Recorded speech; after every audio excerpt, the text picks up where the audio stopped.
wasn't. When I entered into the clinch, or I dug another hook, or when he threw his right hand to put the frame and I took his back, that's all energy on my behalf. That I'm at the putting energy into that. Whereas in a mixed martial arts bout, it's energy that's gonna. You've advanced position and you're in a better position now, and you can work. Like when I had his back there, if that was an MMA fight, I can stay on his back and continue to keep hitting him.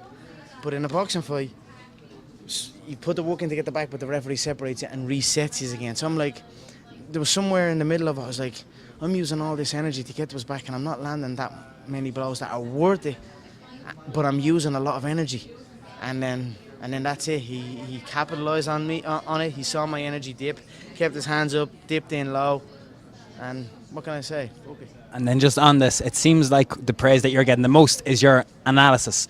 Post-fight, how you're able to take responsibility. Yep, he was the better guy tonight, that's no problem, we move on. You're doing it even now, your mind is whirring, you're thinking of every shot, every combination, every clinch. Is this what's exciting you most about it? Just so much stuff to work with now? I'm a student, I'll always study. I study every single situation. I think in sparring, it was always people backing off. And it was always distance fighting. And then the early rounds, you saw that. He couldn't touch me.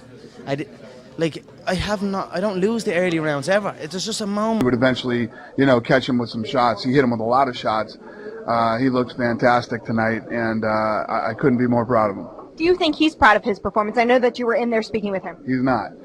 He's very upset with himself. He feels like that fight was there for the taking, and he thinks that the fight was stopped early. I was good with the stoppage. He's not a professional boxer. He stepped in there to fight, arguably the greatest of all time. And Floyd's got 3. So Floyd's got the one that he got, and he got tax problems. That's what he's got. Oh, no. That's Lord. That's heavy shit. That is heavy shit. It's hard to get out from underneath Fucking that. right it is. Get in and be grateful for it and enjoy the ride. Have you been able to do that? You've been so busy and you've been pulled in so many different directions that you've been able to step back and kind of analyze these last 2 years? I enjoy work. I enjoy it. I don't want to be nowhere else. That's what I was saying to my guy yesterday.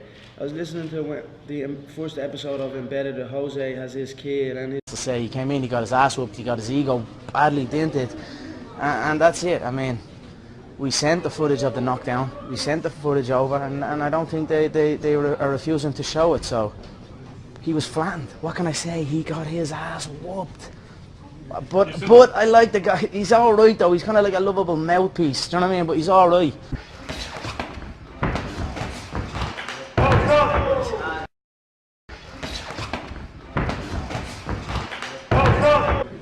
He was knocked down, he was flattened against the ropes. Multiple times the ropes kept him on his feet.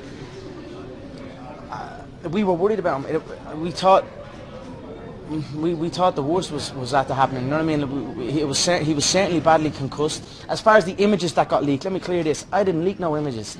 The image I leaked and the image I released, the only image I released was the original one where my hands were behind my back. And that was in response to the comment where he said, he went on a big quote, and one of the comments in the quote was, "I will beat him with one hand tied behind my back." So I released one picture with me whooping his ass with both hands behind my back. And then he just got out of there and went running. And I don't know. I mean, I don't mind Paulie. He came in. He spoke a hell of a game previous. Very disrespectful to the skill set. Very disrespectful to the discipline. But no matter what a man says, if they show up and try to answer that and try their best, you've got to give respect, and that's what happened. He showed up, he tried his best. It didn't go his way, he got his ass whooped, he got his pride dented, and then he wanted a way out. What better way for a guy like him to exit under a load of questions and mysterious, you know what I mean? So, under a load of... When you look at the possibility, then, of going 12 rounds, how daunting is that compared to what you've done thus far? I have finished many fights early because I have prepared for the full distance. This is no different.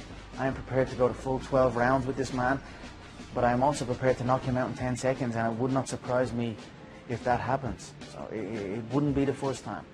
It wouldn't surprise you if you would knock him out in 10 seconds? 10 seconds into the fight. It would be my third fastest KO in my career. And you think that's a realistic possibility? I believe so. Size, reach, power, precision, all in my favor. I hit you, you fall. David, just to follow up on that a little bit, given how well he did in the fight, against a long guy, if he chose to box again, would you endorse that and would you work with him on it? I'm sorry, what did you say, Kevin? I just said if he chose to box again, given how well he did, would you endorse that and work with him on that? I would rather he did not. This isn't what he does. He's a mixed martial artist where he goes in and he fights and he uses all of his weapons, and tonight he was only allowed to use his hands. I think he did great tonight. I don't think there's anything else left to prove. I would rather he fight mixed martial arts.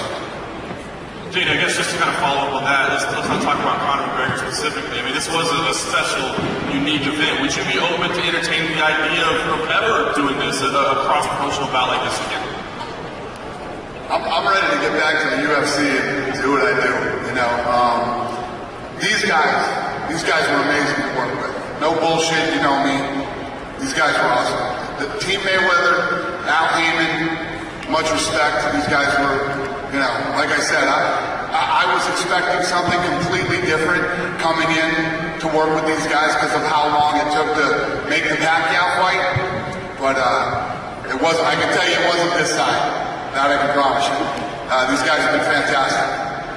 And of course, the question on every UFC fan's mind is when is Conor McGregor going to step back to the octagon? I know it's early, but have you had a chance to speak with him at all? I mean, any indication of what should and could come next for him in the UFC?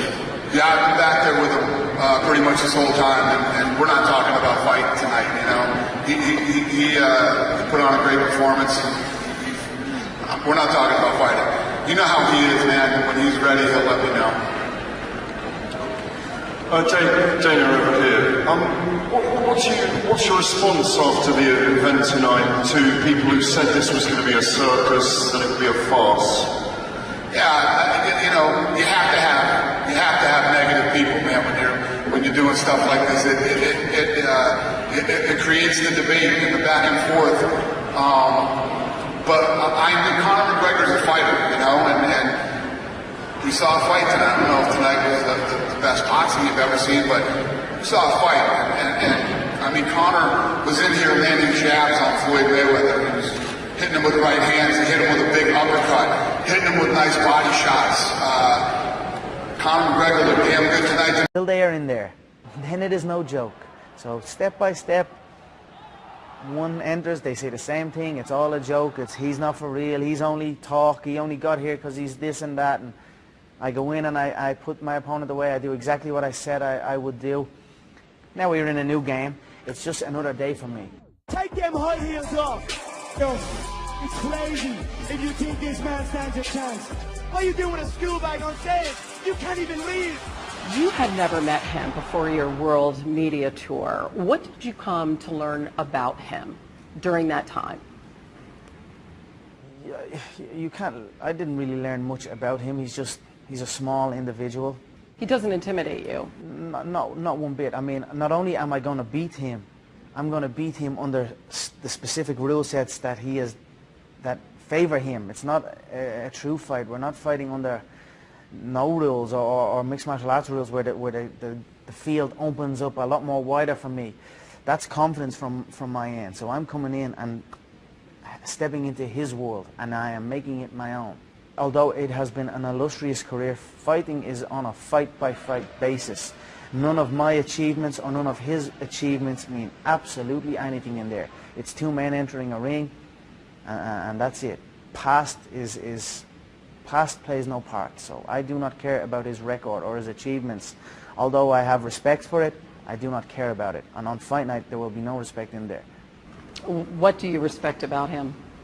He's been, I respect anyone that laces up the gloves or puts on MMA gloves and gets in and competes at any level, whether it's in a hall with 20 people or in a stadium with 1 million people. So if you get in and compete and you are from the same build as me and you shed the same blood, sweat and tears as me, you have my respect. But that's where it stops. At the end of the day, this is a ruthless business, and I must be ruthless in there, and I will be. So when it's all said and done, I will pick him up.